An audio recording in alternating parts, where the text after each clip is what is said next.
Hi, I'm Rob Cram, and today we're taking a look at Bandai Namco's third-person action role-playing game, Scarlet Nexus, which comes to consoles and PC.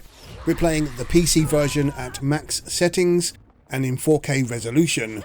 The lore of the game rests within an alternate reality, somewhere in the future where strange monsters called Others constantly attack the Earth. This is where you come in as either the token male Yuto Sumeragi or female Kasane Randall. That is a good move right out of the gate, offering the choice to players, and from what we played, the two characters share the same overall story, but there are some differences here and there, making it viable to play through both campaigns. The story begins with either character earning their wings as other Suppression Force OSF cadets. The OSF members possess a specific power. So for example, the two heroes have the telekinesis psychokinesis ability, which comes in handy when attacking the others. Their task becomes quite clear, involving taking out the others when they appear.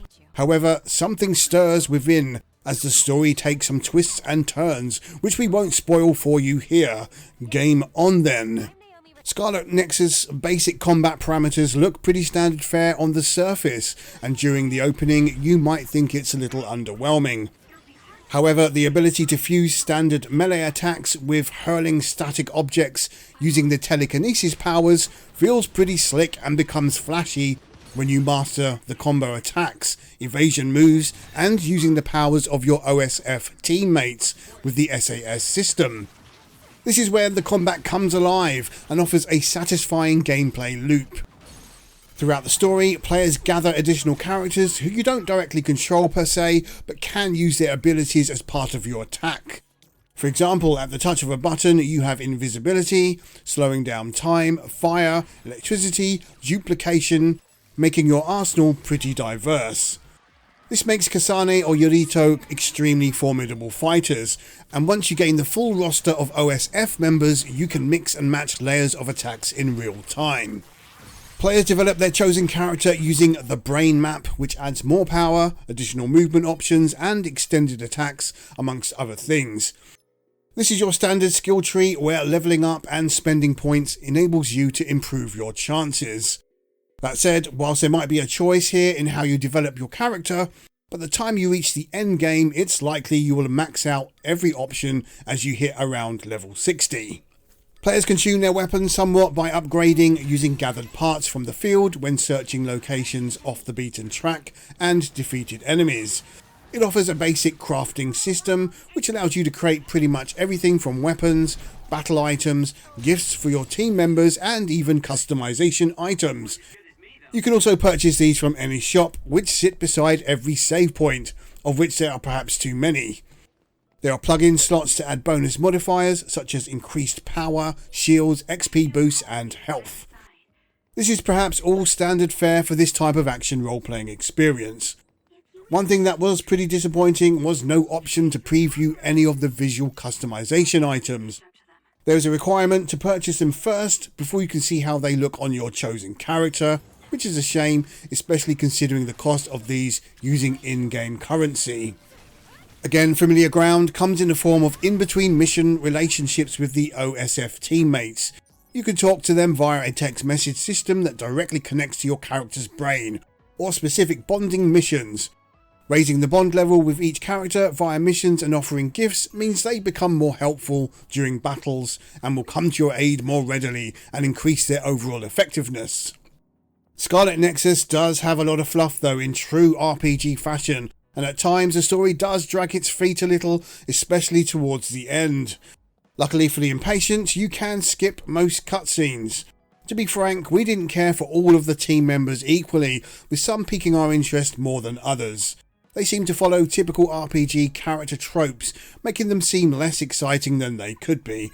However, the main story remains fairly interesting, but it's the game's visuals and audio combat that really shine through here. As expected, the game runs very well on our top-end PC with a solid 60 FPS using max settings and 4K resolution. Naturally, the game offers a selection of options to tinker with, but we think some lesser GPUs might struggle a little with some of the visuals at times, which can come across full on. The game's presentation overall is very nice and offers a futuristic vibe, especially when visiting the populated areas. That said, we wish there were more encounters within the city locations, as these look far more interesting. It's a shame as well that several locations repeat throughout the story, which screams a lesser budget to expand to new areas. Audio is spot on though, with some excellent sound effects and a driving electronic soundtrack fusing drum and bass beats with synth tracks and more. The English voice acting is mostly on point, but some sections don't gel as well as others.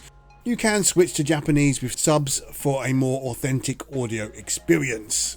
Scarlet Nexus offers 3 levels of difficulty, and once bested in around 20 hours or more, depending on how you play, the option to play again in EX mode or a fresh with the other character. In addition, once the main story ends, you are able to return to visit any area and just fight or undertake numerous side quests from various people around the populated zones. To conclude then, Scarlet Nexus enters the fray as a neat story with futuristic themes and a cool gameplay systems that require some use of one's grey matter. The combat is the main meat here and is a joy to mix and match the skills of your team. In fact, it's a requirement when up against the larger others and boss characters. Whilst the story does drag its feet a little and some of the characters appear less interesting than others, most players should find an entertaining ride from start to finish. This is a great entry for a new IP, and we think most players will enjoy its brain punk themes. Scarlet Nexus scores 8.5 out of 10. Okay, I'm Rob Cram, thanks for watching.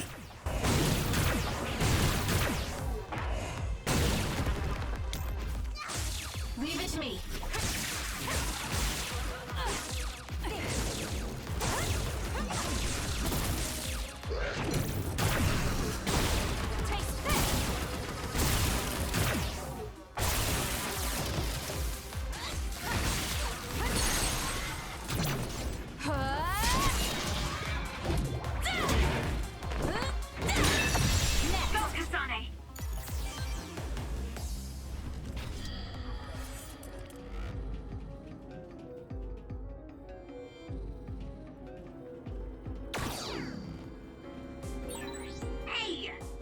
Walkways are supposed to move in the direction the pedestrian wants to go for ease and comfort.